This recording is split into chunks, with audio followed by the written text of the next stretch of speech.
આજે અહીં સુરત તાપી નદીના કિનારે હર્ષિવ અને શારવી આવ્યા છે। રૂખડાના ફળ વીણવા માટે આવ્યા છીએ।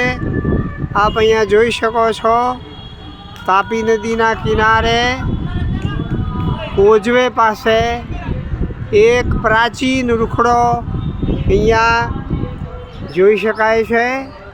ખૂબ પ્રાચીન છે। હું તમને એ આખો રૂખડો બતાવું। એને અત્યારે નવા ફળ પણ બેસી ગયા છે। જુઓ આ રૂખડાના તાજા ફળ છે। અહીંયા એનું ફળ છે એને પુષ્પ બેઠેલું પણ છે। જુઓ અહીંયા જોઈ શકાય છે। હું તમને આખા રૂખડાનું વૃક્ષ જે છે એ તમને અહીં બતાવું। જુઓ ખૂબ પ્રાચીન છે।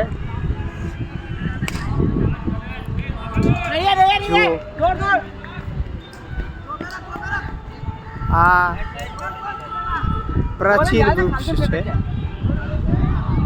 અહીં શારવી અને હર્ષિવ પણ ત્યાં દેખાય છે।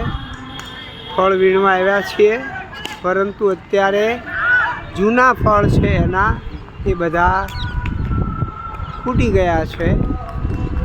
નવા પર્ણ આવ્યા છે, નવા ફૂલ બેઠા છે અને નવા ફળ પણ બેસી ગયા છે। તો આ ખૂબ પ્રાચીન વૃક્ષ છે। એમનું આયુષ્ય પણ હજારો વર્ષનું છે। આ આપણો પ્રાચીન વારસો છે।